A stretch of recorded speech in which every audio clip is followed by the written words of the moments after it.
Machiegni kendo obila ma Bungoma dhi nyime gi apedha ne jonjore moko ang'wen bitudo gi njore e chiro mana itiri kuma ne ginege chuk dar moro. Ruoth ma Milima Martin Wasike oyango ni achudhego ne nigi bunde kod pende ma bende ne gitiyogo e kuo mane gitimo. Jodak mana itiri wacho ni onge ber bedo gi tesend obila machiegni ko obila ok nyal konyogi kuom jokuoge ma giwacho ni chopo mana ka jokuoge go seringo kendo timo timbe maricho.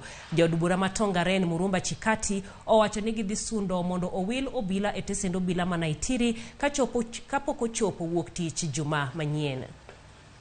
Jana ni jioni mwendo wa saa moja hapo, saa moja na nusu nilikuwa naelekea dukani hapo na rafiki yangu.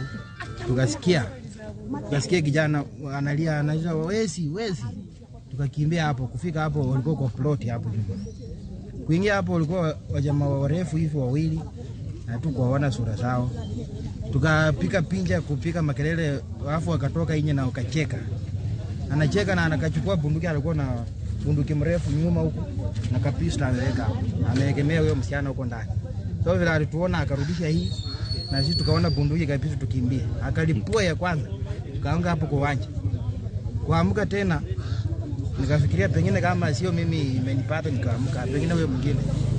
Kuamka tena mbia akalipua tena nyingine mara tatu. So sisi tukakimbia, huyo kijana akimbia kwa maaskari lakini walichukua muda mrefu. Mimi wanapika chakula ya hospitali.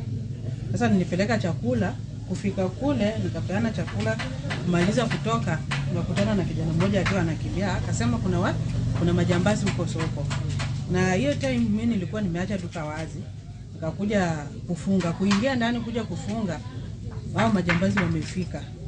Kitu yenye walikuwa wanauliza wanataka pesa. Mmoja alikuwa na kisu, mwingine alikuwa na bunduki. My proposal ni ya kwamba kufika Monday askari yeyote mwenye yuko hapa na itiri awe transferred.